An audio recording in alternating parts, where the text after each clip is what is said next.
Ladies and gentlemen, welcome back to another episode of Kicking It with Zain, the belt guy. And we're just going to go ahead and get right into it from Twitter himself, Fly Guy, aka Carl. Let's go ahead and bring on Carl and let's just get into this today.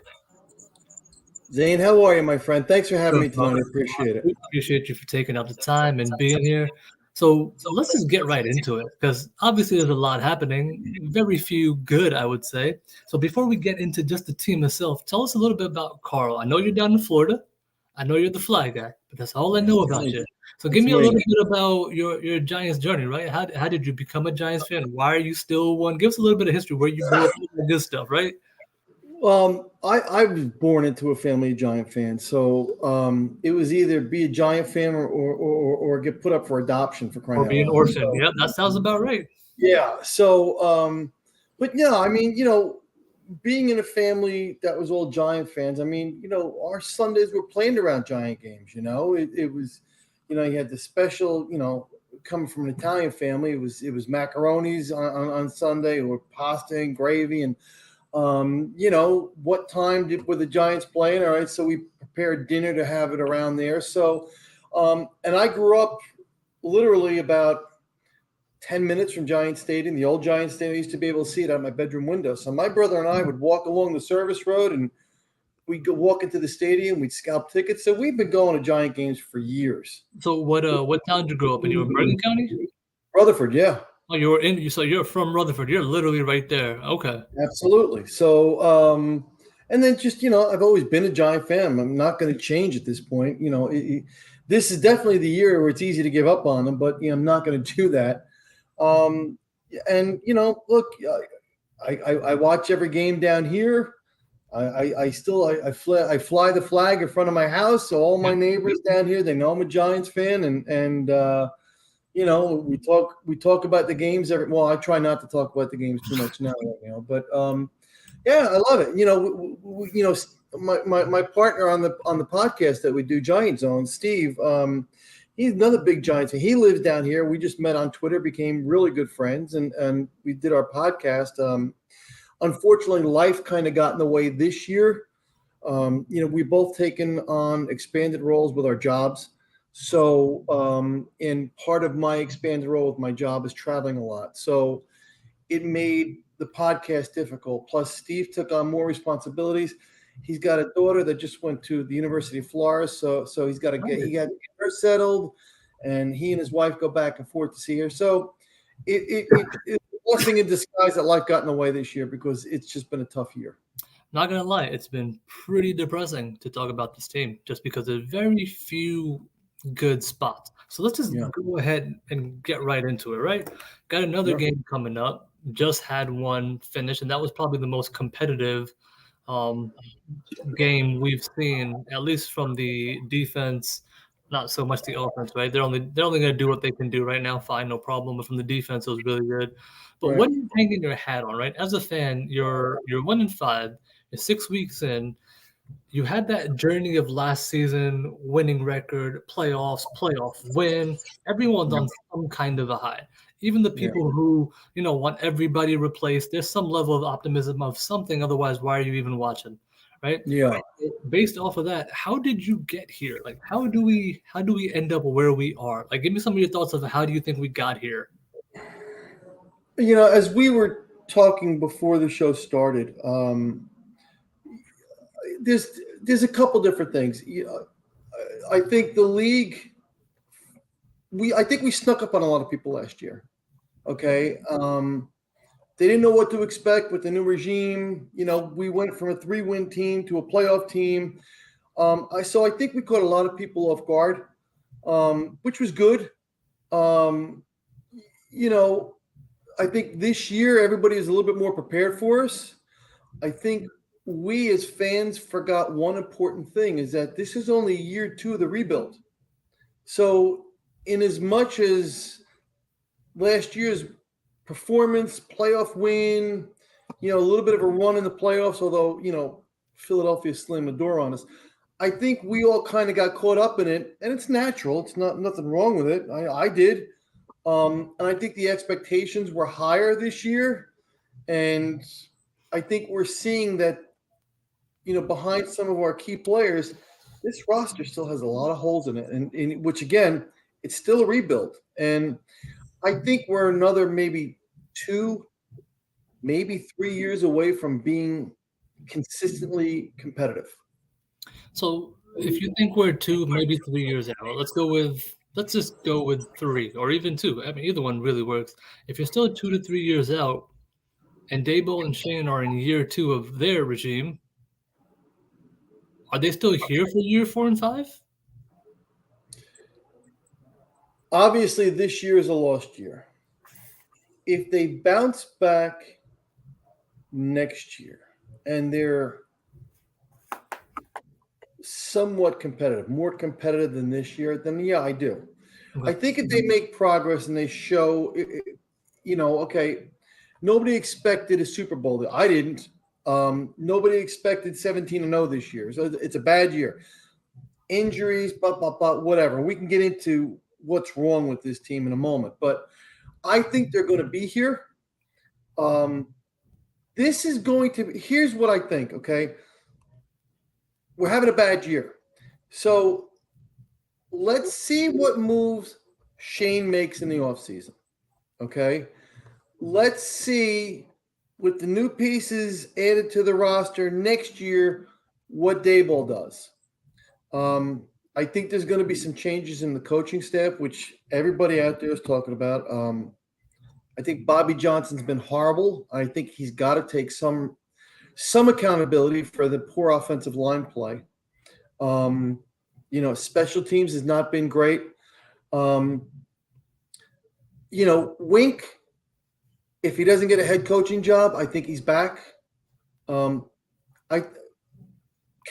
I don't know about. I don't know if he's going to get a head coaching job, but right now, they may not want him back. He's not been good this year, and again, I get it. The offense is hamstrung by the offensive line. Daniel Jones has not been great, and I've always been one to defend him. I'm not saying he's great. I'm not saying he's the best quarterback in the league. I personally think they had to sign him last offseason. I think they had to. And they can get out of that contract next year, which is what everybody seems to forget. He hasn't been great. He's got to bounce back too. But now the bigger question is, this is a second neck injury in, 3 years, 4 years? Yep. So 21 was the one where he missed all the games, right? He was fine last year, but 21 was the neck injury. Exactly. So is he that one hit away from his career being over now? I'm not a doctor. I don't know. I don't know if they're going to tell us. But I think his injury changes a lot of dynamics now, because now there's going to be a lot of money available for free agents next year. Okay. So they're obviously going to have a high pick. I don't know where. So do you address the offensive line in free agency and then draft a quarterback with your first pick, your second pick? Mm-hmm. This is supposed to be a quarterback deep draft coming up. So there's a lot of moving parts here that still have to come together. But to answer your question directly, do I think Dayball and Shane are going to be here? I do. Okay, fair enough. So now let's get into a little bit with what's wrong, right? Yeah. So you can pick any side you want. You could start with the defense if you want. You could start with the offense if you'd like. You could pick whatever position unit.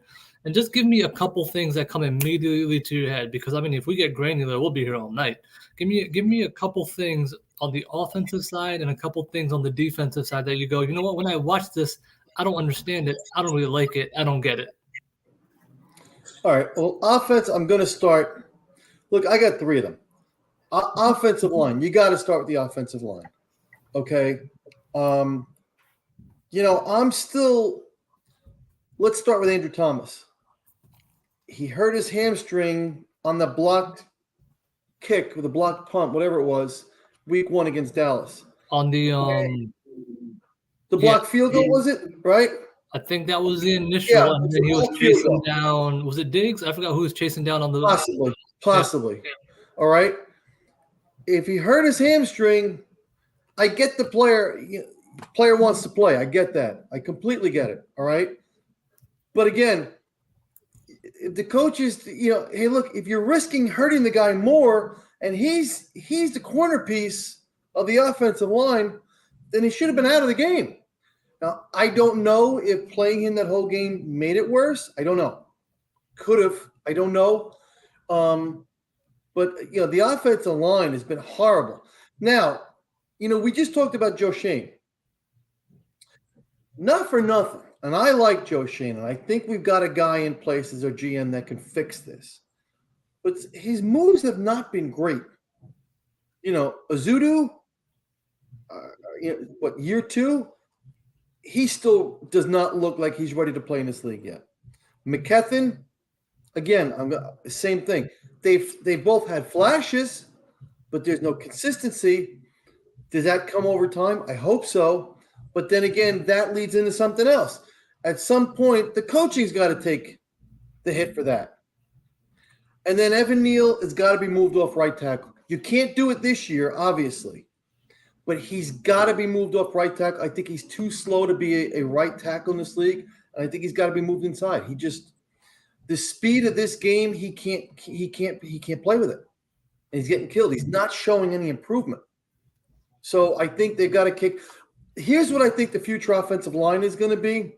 Thomas at left tackle, maybe Azudu, McKethan at guard, right at left tackle, left guard. I think Schmitz is going to be fine at center. Your right guard is probably going to be Neal, and then I think your right tackle is not on this roster yet. Whether that's addressed through free agency or draft remains to be seen. So that's one. Obviously, Daniel Jones. We can talk about the offensive line. I don't think he's the full blame. I know a lot of people like to say they want him out. They want to blame. I'm not from that. I think part of it is the offensive line. He doesn't have time to set up in the pocket and go through all of his reads. He doesn't.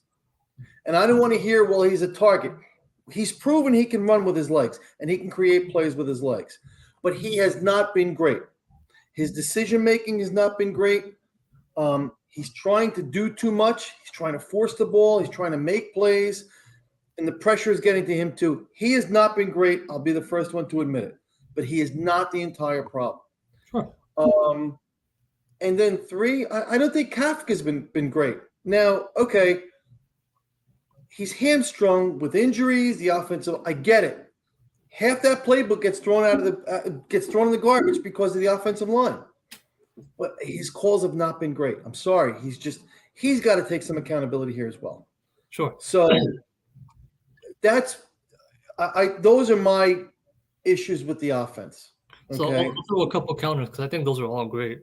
As far as McKeithen goes, the boy's only played like 5 games anyway, so I really don't have much judgment on him just yet because, like you said, some flashes, but he was a 5th rounder, and we'll see. Azudu, my only issue with Azudu right now is the fact that he's playing like 3 different spots. They're not settling him, and he's not a left tackle. He shouldn't be out there. He's out there, but he shouldn't be. I'm more perturbed in the scenario where if we're going to criticize Joe Shane, we have a swing tackle, Matt Parrott, but you don't want to put your swing tackle in. Is it not the swing tackle's job to replace a right tackle or a left tackle in a spot start or an emergency? That's really what your swing tackle is supposed to be. And they don't even want to put him out there. So why is he on the roster, right? That's where I'm going. Why is he even here? Like, why is Matt Parrott still here? And that's my question. That last comment, I agree with you 120%. I didn't want to see him. I didn't want to see him even in camp. And I got news for you. I didn't want to see Shane Lemieux in camp either.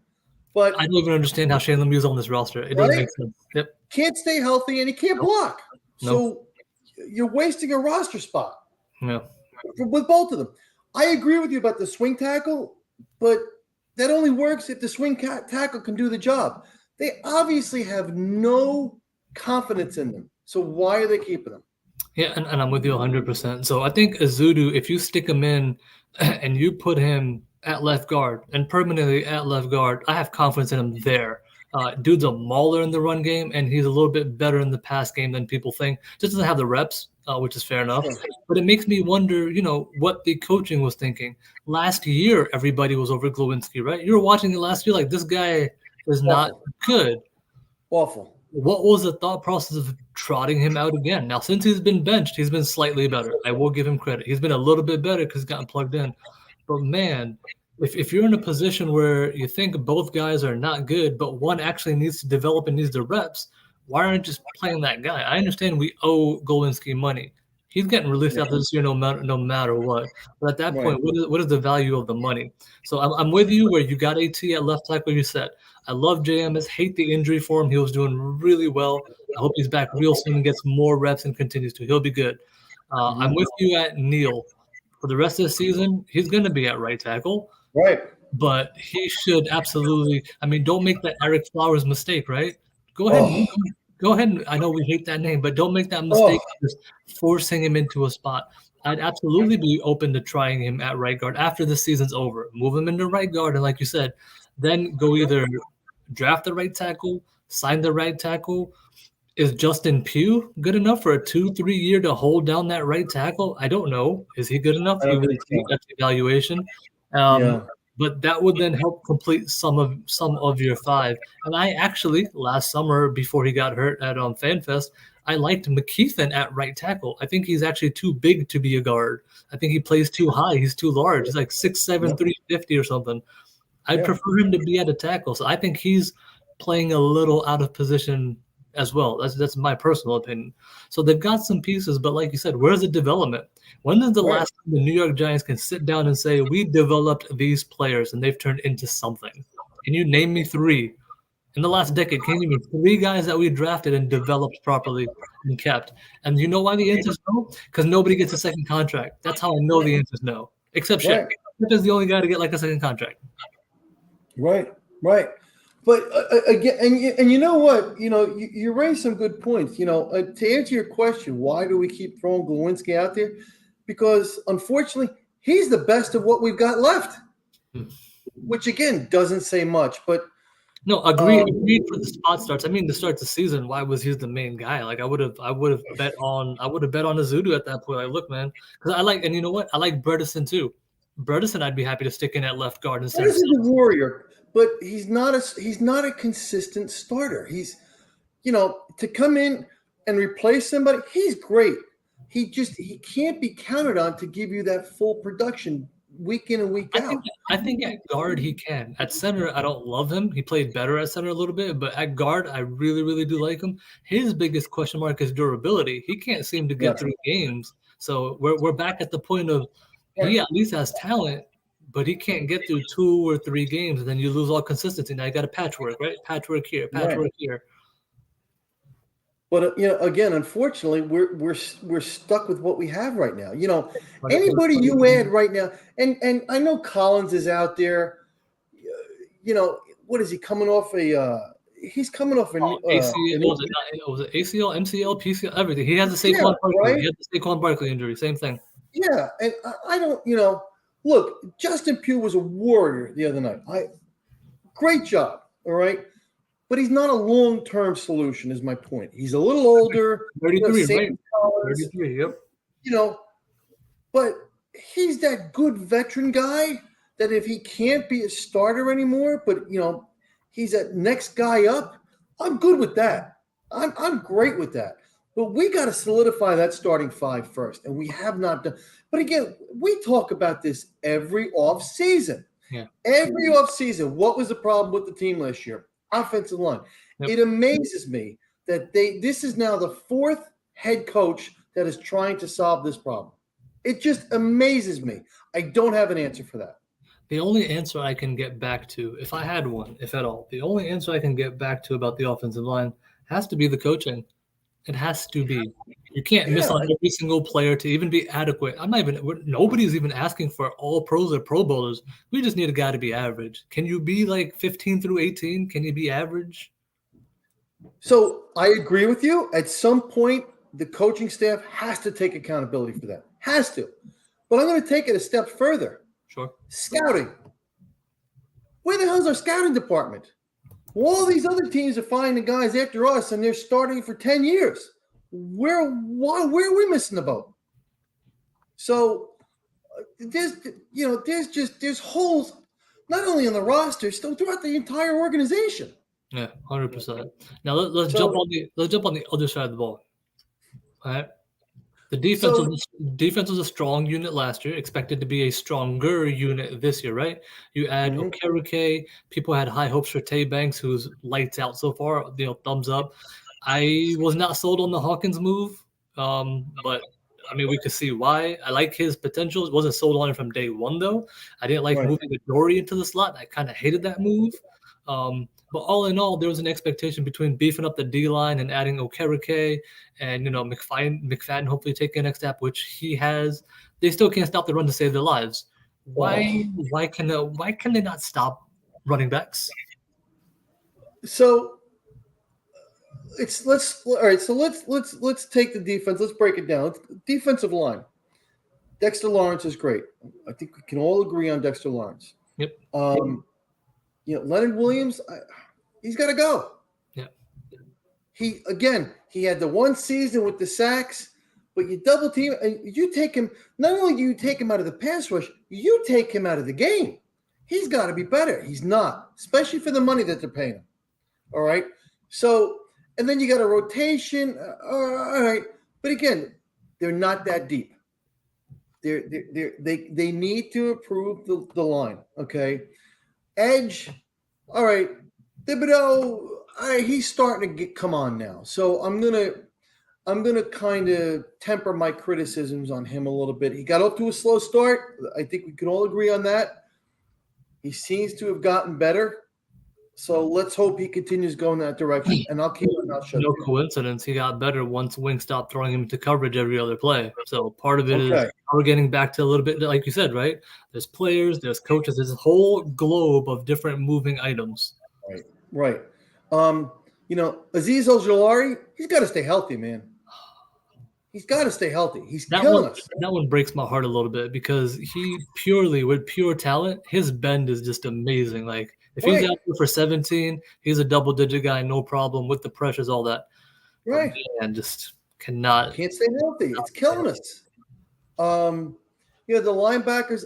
Look, I liked the Okereke signing, and I know it's easy for me to sit here now after the game he just had, and everybody can look like, yeah, all right, Carl, great.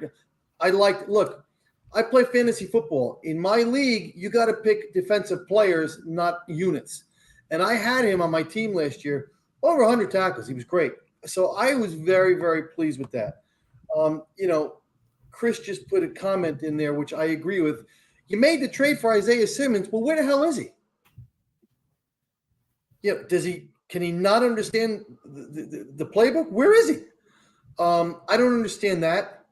But McFadden has been a very pleasant surprise. I didn't see that coming. I thought Beavers was going to be the guy, and it's been McFadden. I'm not knocking him. He's been doing great. He's a warrior. Let's hope that continues. The secondary, they're young. Okay, Dory Jackson, I don't know if he's going to come back or not. I hope so. Are they going to re-sign him? I don't think they will. I don't know yet. That's tough. I think we've got to see how this season continues before we make that, because I think that one's up there. I don't think McKinney's coming back, and quite honestly, see ya. I'm done with him. I'm done with McKinney. I think the thing with McKinney that really ticked me off was after that one game when he had that quote about what we're not going to do is blame the defense. We lost as a team. It is what it is. All you had to say is literally that. We lost as a team. It is what it is. He gets very defensive. And as a leader, you don't want to give the media more. You don't want to give quotes. You don't need to say any of that. We're watching the game, right? Right. We're blaming the defense for the defense's faults. I'm not blaming you for the offense. Like, why would I? Like, I'm blaming you guys for giving up 30 yards a yak on every play because you're trying to strip the ball, but you can't do it. All you're trying to do is strip the ball instead of tackle the guy every play. I go back, Zain, to the Arizona game. The quarterback Dobbs was running in. McKinney had a clear shot at him at the goal line. Now, look, I coached youth football. And what you do is you teach tackling day one. You see the guy coming, you go at him, you keep your head up, you put your shoulder into him, and you drive through him. Yep. McKinney did nothing. He bounced off him. Yep. He stood up. He almost basically kind of hugged him, and he got He run got over. run over. He got run over. So It was a highlight for Dobbs and one that McKinney will just get posterized for his career. exactly right. So, the defense played much better Sunday, which gives me optimism that maybe the light bulb went on with this defense. I'll go as far as saying in this last game, the defense was elite, not even much They were better. great. They were excellent. I mean, led by Okereke, but everybody Yeah, did well. They stopped going for the stupid strip, so they didn't give up a ton of right. yak. They were doing very, very well. Yeah. I mean, I'm hoping maybe that they're pissed off about hearing how bad they are. Yeah. They still don't tackle well, which I don't understand that. I'm sick of this being a collision league where everybody's just throwing their bodies and hoping it's a big collision and knock down the ball carrier. It's all Madden Wrap hit your stick, arms right? and It's tackle. all Madden hit stick. Everything's a hit stick, and I hope the ball comes out. Be a freaking defensive player and knock the guy into tomorrow. Wrap your arms, drive through him, and knock him down. So he doesn't want to come your way anymore. That's my train of thought. Yep. But you mentioned something that I think applies to both sides of the ball here and was one of the biggest problems that this team has. We don't have leaders. Hmm. We don't have the Michael Strahans, the Justin Tucks, the Carl Banks. We don't, Antonio Pierce, and I can go on and on. We don't have any leaders. We got a bunch of me first. I just want to make my money, collect my paycheck, and I want the headlines. That's it. Hmm. That's not getting it done. Someone needs to step up and lead this team. You know what's worst about that? I'm pretty sure they had like 10 team captains, right? Wasn't a scenario where they had like 12 or 48 team captains? Yeah. So my mind always goes is, why do you need so many? Why would I need 10? Why would you need 10 team captains? So that in itself was odd. But we have 10 team captains, but we clearly have some type of leadership issues, somewhat, right? To some extent. Yeah. But yeah, like you said, so the missed tackles, right? So far we're 6 games in. Last season, the Giants tied for first in missed tackles. Washington and the Giants throughout the season had 49 missed tackles in the whole season. Through 6 games so far, the Giants are fourth with 47 missed tackles. They are 2 tackles away from matching the entire missed tackles from the entirety of last season. Halfway through the season, that's terrible. It's piss poor. Yeah, absolutely. Literally 100% halfway through the season, they're already at the missed tackle. And a lot of that early to me was the defense being so desperate to consistently try to knock the ball out that they're just missing. You saw the San Francisco game where Trey Hawkins got benched, right? He just did a hit stick off the shoulder and just Olay, right? Guy went right by him. You're right. Now, my good friend Mark, and Mark, thanks for watching tonight. I appreciate it. Good to see you. I hope all is well with you. He mentioned the one bright spot on this defense, which is Banks. I think that was a solid draft pick. Yep. He's our sauce. I think he's going to be our shutdown corner. I hope he's here for a long time. I'm very pleased with what I see out of him. Now, I was critical of him early in the Miami game because I saw him on some plays where he had a free shot to make a stick, and he didn't. He kind of dogged it, and he redeemed himself because he got stronger as that game went on. Yeah. All right. So, I'm going to be careful. I don't want to nitpick. I'm not in their heads. I'm not on the field, but sure. But there's a few things you are right about, right? I don't know if it's necessarily nitpicking, but you don't want them to have some type of egregious errors. Some are rookie errors, some are going to be coaching errors, some is just gameplay and speed, right? Just like that, there was a play where I think it was a running back or it was McCaffrey. McCaffrey went right by Banks. Instead of Banks tackling, he's literally just running side by side, just slapping him with his hand, just slapping him. Like, what are we doing there? Those are the kind of things that make me go, where are you? Joe, how are you, buddy? Good to have you join him. Sorry, Joe's a good friend. So, Joe's hilarious and great. Appreciate Joe being here. So, you know, But again, he's been excellent, right? This for Banks at least as yeah, a rookie. You are right. This is nitpicking because his overall game so far has been right, excellent. He's been, I mean, minus the he's given up two touchdowns, right? One was the DK Metcalf one where Metcalf, yes, was a little bit more of a veteran, yeah, and Banks was like, "Oh, the play's over," and that one that's a learning lesson. right. Um, so aside from that, he's got one missed tackle. That's another thing to put against Banks is just one missed tackle. So he's putting together quite a campaign. If he continues like this, he's definitely in the conversation of Pro Bowl defensive Yeah. rookie of the year. He gets a pick or two on his resume, it's going to help a lot more. But he's going there. Now, here's one thing that I've been saying to myself is if we lose the rest of our games, okay, if we lose the rest of our games like we did Sunday night, where we were competitive, close. I don't like to lose. Don't get me wrong, but I'll take that as opposed to getting blown out by Dallas, Miami, Seattle. I'll take competitive football. At least it shows that they're still in the fight and they've got some heart, that we've got something we can work with. I'll take that any day of the week. But 40 to nothing.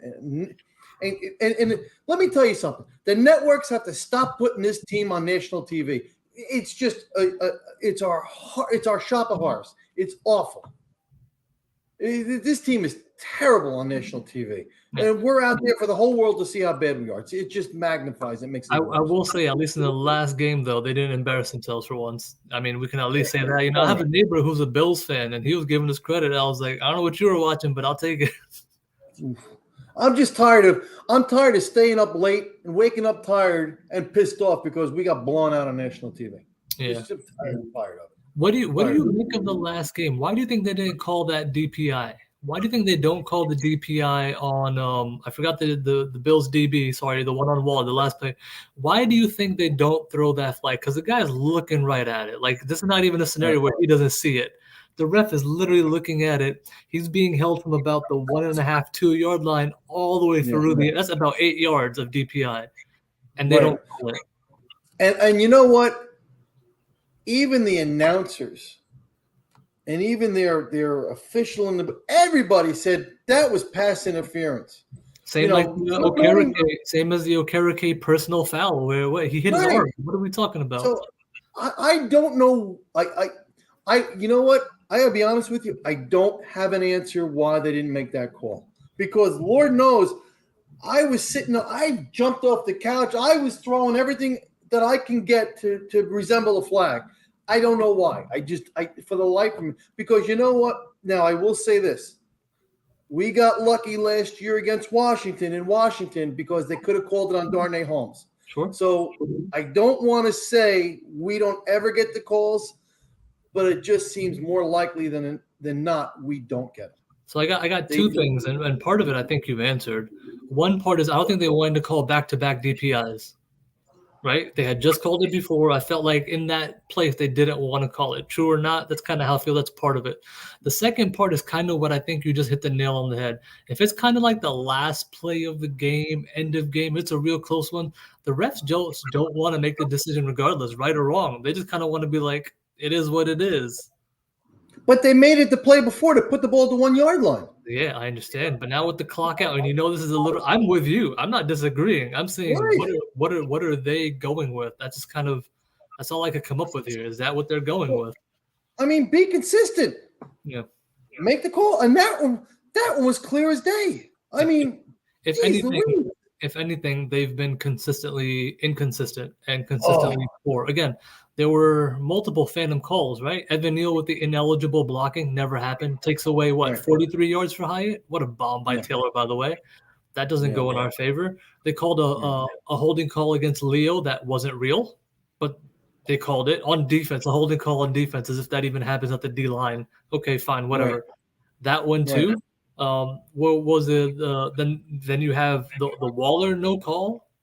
I mean, you're getting critical ones that are affecting gameplay. They're not just random ones. They're critical ones on drives affecting gameplay. The one on Okereke that I mean, he hit his arm. I don't understand. Josh Allen went flying because Josh Allen jumped into the throw. What else is going to happen? Awful, just awful. I mean, it's getting so bad now. And I think Chris Collinsworth said it Sunday night. Like, it sucks being a defensive player in this league right now. Yeah. You can't even breathe on the quarterback right now, or else they throw a flag. Because everybody's concerned. The NFL is concerned about points. Just put up points, make some highlight plays, and we'll keep our viewership. We'll keep making money. And it's really just sucking the life out of the game. I mean, I go back to those games in the 80s and the 90s. Those were wars. I mean, those teams beat the hell out of each other. I mean, it was just, I miss that NFL. And I say that on Twitter all the time. You could beat the crap out of a quarterback and you didn't get flagged for it because you were in the motion of going after the quarterback. Now if you breathe on him, he turns around and complains and he gets the call. It's awful. Yeah. It's awful. I think Tom Brady said it today. I mean, Tom Brady said, "Hey, look, it's a physical game. That's what it's supposed to be. If you don't want to get hit, you don't. Why are you playing? Like, that's part of the job that you're gonna get hit." And that's a guy who tore his ACL on the first play and by the Giants, mind you, when they went low. That's the Tom Brady rule, right? Can't go low anymore. Yep. But again, you know what? We could sit here and complain about the officials, all night long into tomorrow. But at the end of the day, if the team was playing better, we wouldn't have to be worrying about these officials 100%. making calls to decide the outcome of the game. That was a very winnable game Sunday night. Buffalo was begging us to win that game. And we're inconsistent on offense. We're dysfunctional on offense. All right, defense was better. Here's what I like. I liked that Wink was getting more aggressive in his play calling with the defense. Not for nothing. I know he's been trying to. He's been trying to blitz more. We're just not getting there. Yep. So what's going on? McFadden had a great blitz right up the gut, whiffed, just straight whiff, but it was there. Kayvon got through inches, right? They're just missing it. I tweeted about this today. It's 6 weeks. They have 5 sacks in 6 weeks. I'm with you. Sacks are not end all be all. But do you know how historically low that is? Like the next closest team has 9. You're 4 sacks behind the next closest team. Awful. And look, I know we touched on Thibodeau, and he's been coming on. So I don't want to again nitpick. Sure. But I got to tell you something. From where I sit in front of the TV, because I'm not going any more games this year, but where I sit on my couch watching these games, if I've got to watch him take himself out of one more play, I'm going to lose my mind. I'm so tired of him taking himself out of plays. Just go straight at the quarterback or at the ball. Stop trying to get fancy. Just make the straight line and go at it. If you don't make the play, at least be a disruption. But taking yourself 5 yards wide and giving up the edge is killing us. I can't watch it anymore. It's just driving me crazy. And not for nothing. On offense, where the hell's Darren Waller been? All we heard in camp, Waller's having he's going to be great. He's going to be great. You know why the Giant offense looks so good in camp? Because they were playing against the Giant defense.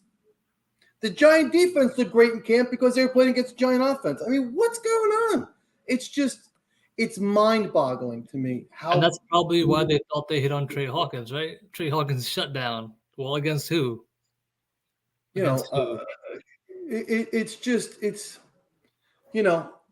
So I got one more good question for you, and I'll let you go. Put on your GM hat for a moment, right? Put on your GM hat. Give me a couple changes you would make to the offense and defense today going forward, and then I'm going to build in a second question. The second question is, if you end up losing the next 2 games, which is very likely, it's not crazy, right? Washington has a really good defense, and their offense is better than ours. Even with Yes. Zach Wilson, the Jets defense is elite. It is not a joke of a defense. They're like taking people to task on the defensive end, and their offense is just doing enough. So both of Right. those games are very potentially losses. If you're 1-7, are you selling? Because the trade deadline is right there. If you're, do you have any guys you would sell at that point to hope to recoup? So two-part question: what changes would you make today? And then secondary, if you're selling anybody, if you're 1-7, it's trade deadline, are you making any sales here? All right. So let me answer the first part of that as far as what changes would I make. On offense, offense to me is hard because, all right, there's a change at quarterback because the starter who wasn't great is now hurt. So, okay. So you got Tyrod Taylor. Do I think Tyrod Taylor is going to make this team a winner? No. Um, the offensive line still banged up.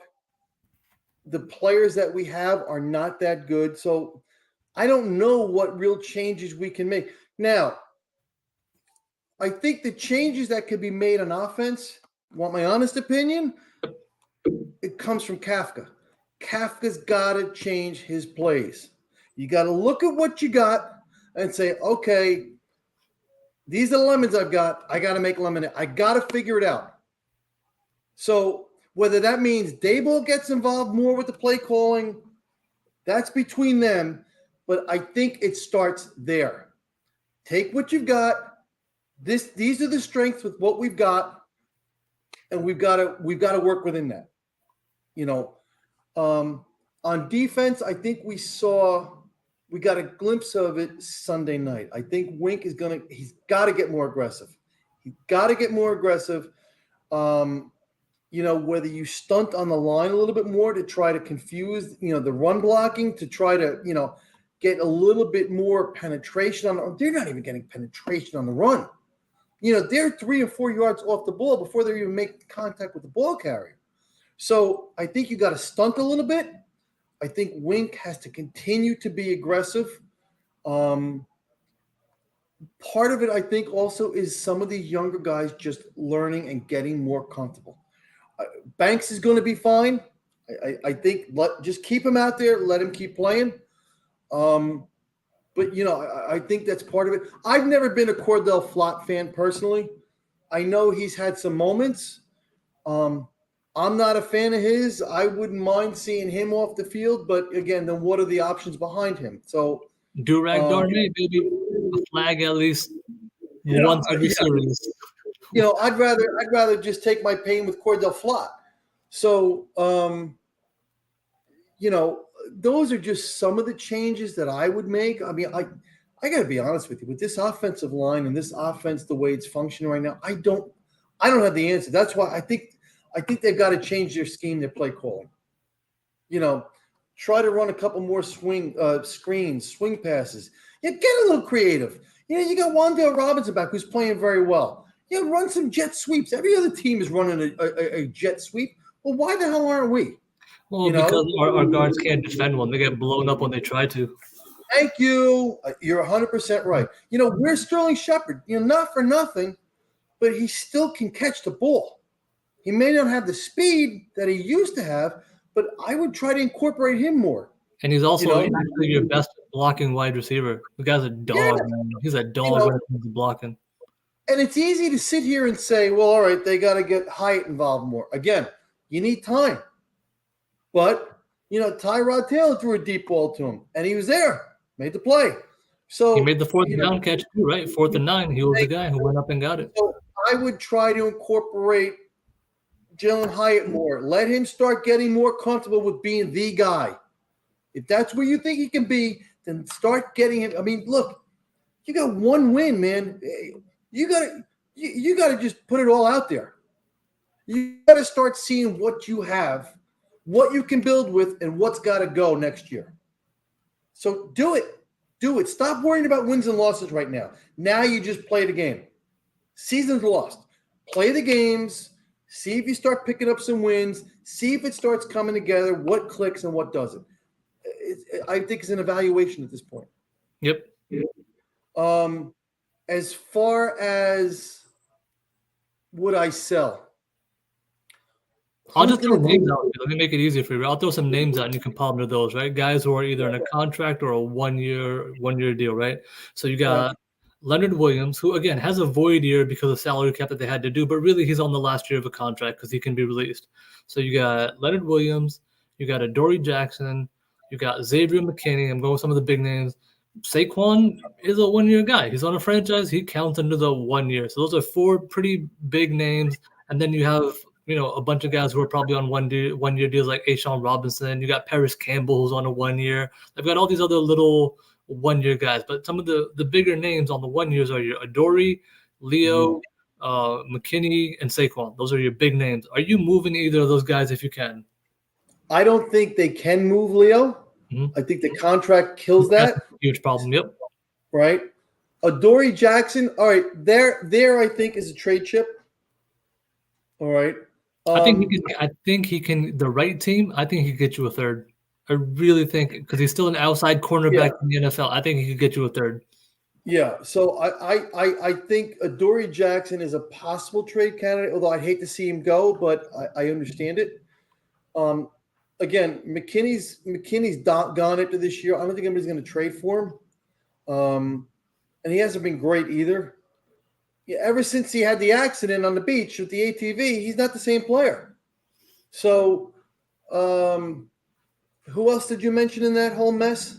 Saquon. Saquon's a 1 year guy.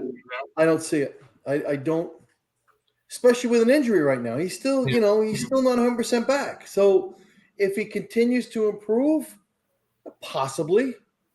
Yeah, I mean, I love Saquon, but I don't think I. Here's what I think as far as Joe Shane's philosophy should be right now. We'll take calls on anybody. That's Why fair. not? The phone lines are open. What do you got? What are you offering? Yeah, fair enough. That's what I would do. Okay, hey, we got a lot of holes, man. We need a lot of draft picks. What are you offering? I would. I wouldn't consider anybody untouchable. Oh, by the way, Paris Campbell, I don't care if he doesn't see the field anymore either. Yeah, he's already lost all his snaps. If he's not returning, Wandale's easily outplayed him and outbeat him. And right now, Wandale's getting a ton of separation. I just need people to look at Wandale more. He's killing it right now. There's a lot of routes where he's just been missed and he's been wide open. So yeah, 100% Wandale's killing it. Yeah. And then I think Hodgins is also losing snaps to Hyatt, and you'll just see those young guys a lot more as far as snaps go. Yeah, agreed. I agree with that. But we'll see. I think it's going to be very interesting. Let's say Jones is done for the year, and I don't know if he is or not. If he's not, okay. Again, they can get out of his contract after next season. So he'll. I think it's going to take an act of God for him to not come back next year. Okay. I just think where I'm curious to see, given a second neck injury, where they pick a quarterback. I think it's the way this year has gone. It's no doubt they got to draft a quarterback, and I'm the first one to say it. But I'm curious to see where now. I'm curious to see where they draft. Let's say they draft top 5. Well, do you take a quarterback with that first round pick, or you take a lineman and take a quarterback second round? So, and I don't have the answers. And I know a lot of people have their own philosophies, but we're all speculating. It's all pure speculation. Nobody knows because we don't even know how this season is going to end. But I think that's going to be very curious to see how that plays out. I'm really interested to see how that plays out. Yeah, that's gonna be a big one going forward. I know he practiced today, but in 21 when he was shut down, he also practiced. So that doesn't really mean much if he can't absorb or take a hit, and he's gonna get hit behind this whole line. Everyone's getting hit, so that's gonna happen. So I don't know. We'll see, but it looks like I think he's going to end up getting shut down. That's probably what my gut says right now. I mean, barring again, because I don't have the info, just like you don't, right? Just outside looking in. If he can't, if he still feels discomfort and he can't take a hit, you're not going to be able to take a hit a week or two later. Your neck doesn't just repair itself that quickly. So it's probably a shutdown scenario, but we'll see. But Carl, thank you for being on. Appreciate the sharing the passion. Most importantly, let's all appreciate Carl for being in Florida, so then he can at least enjoy the weather when he doesn't have to watch his team. So at least that'll be nice. Zane, thank you for having me. Good luck with your show. I love what you're doing. I've Appreciate it, been man. following it. I love what you're doing. Keep up the good work, man. I'm proud of you. Thanks, man. I appreciate you being on. Everyone, appreciate everyone being here. Hope we had a good one. And I'll catch everybody next week. Carl, once again, thank you. Make sure you follow him. Carl, go ahead and tell us where to find you a little bit, right? Give him a little bit. So I'm on Twitter. A lot of you already know me, Fly Guy, on Twitter. We also, again, we've got our podcast, Steve and I, the Giant Zone. Again, we had to take the year off this year because of life. But I think we want to come back and maybe start it again. Once life settles down and we all know what the new norm is, I think we'll be back. So just hang in there with us, guys. A lot of you reached out and asked me if we're coming back. Again, just hang in there with us, guys. And again, to everybody that's following, I see a lot of people I know in the chat. Guys, thanks for watching. Appreciate all of you. Love all your friendship and all your support. And I'm never going to change. So keep up the good work, guys. And Zain, again, good luck to you, man. Thanks, Carl, man. I appreciate it. We'll definitely touch base again. Thank you. You got it, brother. Have a good night.